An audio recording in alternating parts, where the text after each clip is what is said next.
అందరికీ శుభోదయం.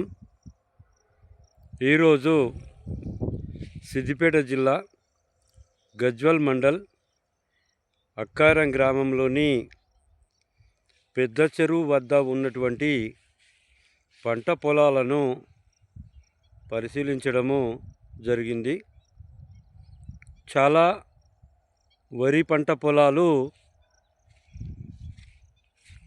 ఇది పుట్టకొచ్చి ఈనే దశకు వచ్చి ఈనుతున్నవి. వరిచేను ఈనుతుంది, కానీ ఈ ఈనే దశలో చాలా ఊస పోతుంది.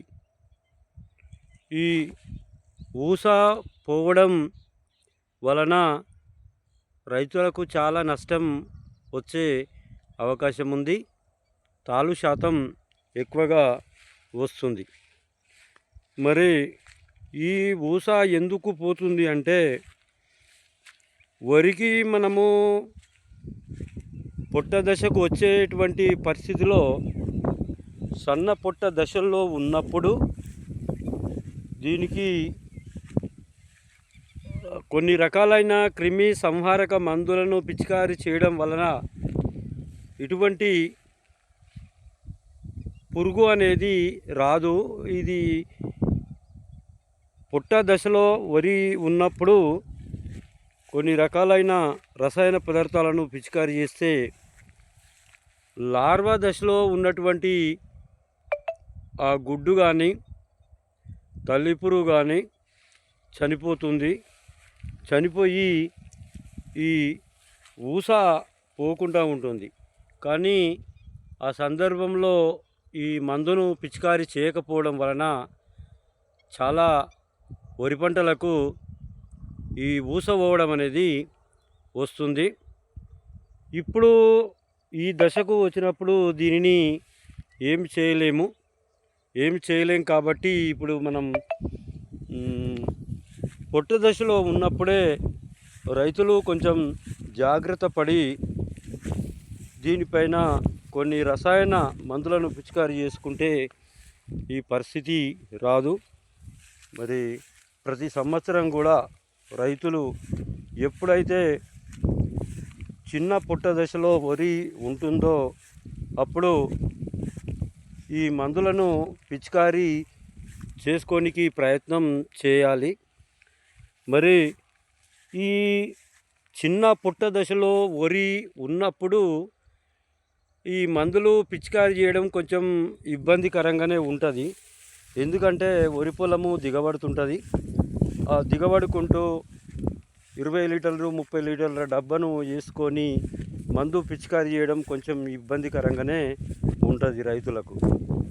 కానీ ఈ ఆధునిక కాలంలో డ్రోన్లు కూడా అందుబాటులోనికి వచ్చినాయి కాబట్టి ఈ డ్రోన్లు అనేటువంటి టెక్నాలజీని వినియోగించుకొని ఈ పిచికారీ చేసుకోవాల్సినటువంటి అవసరం ఉన్నది. అప్పుడు ఈ వరి పొట్ట దశలో ఉన్నటువంటి సందర్భంలో పిచికారీ చేసుకుంటే, మందులను పిచికారీ చేసుకుంటే ఈ ఊస అనేది పోకుండా ఉంటుంది అని వ్యవసాయానికి సంబంధించినటువంటి శాస్త్రవేత్తలు తెలియజేస్తున్నారు. మరి ఈ పంట పొలంలో ఇటువంటి ఊస పోవడం వలన రైతుకు చాలా నష్టం వచ్చే అవకాశం ఉంది. వరి పొట్ట దశలో ఉన్నప్పుడు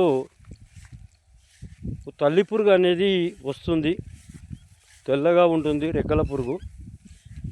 అది ఆకులపై కింది భాగాన కూర్చుంటూ గుడ్లు పెడుతుంది.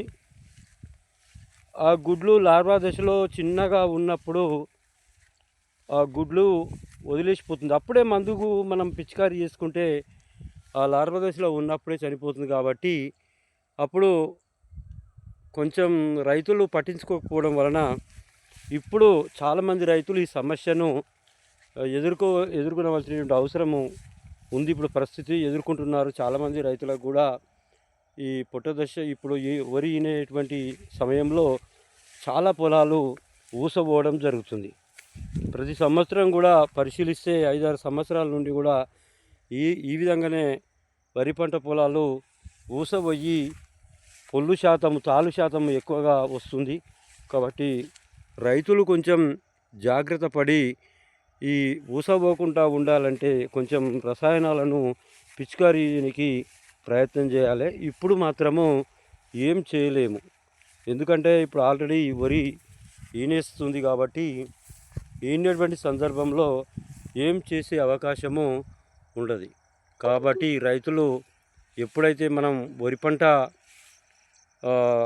పుట్టకొచ్చే దశలో ఈ మందులు పిచికారీ చేసుకోనికి ప్రయత్నము చేయాలి. మరి చేతులు కాలినాక ఆకులు పట్టుకుంటే ప్రయోజనం ఉండదు. ఈ నష్టం జరగకముందుకే ప్రయత్నం చేసుకుంటే నష్టం జరగకుండా పంటను కాపాడుకునేటువంటి అవకాశం ఉంటుంది. అందరికీ నమస్కారంలో ఇంతటితో సమాప్తం. మరికొన్ని అంశాలతో మళ్ళీ కలుసుకుందాము. అంతవరకు సెలవు.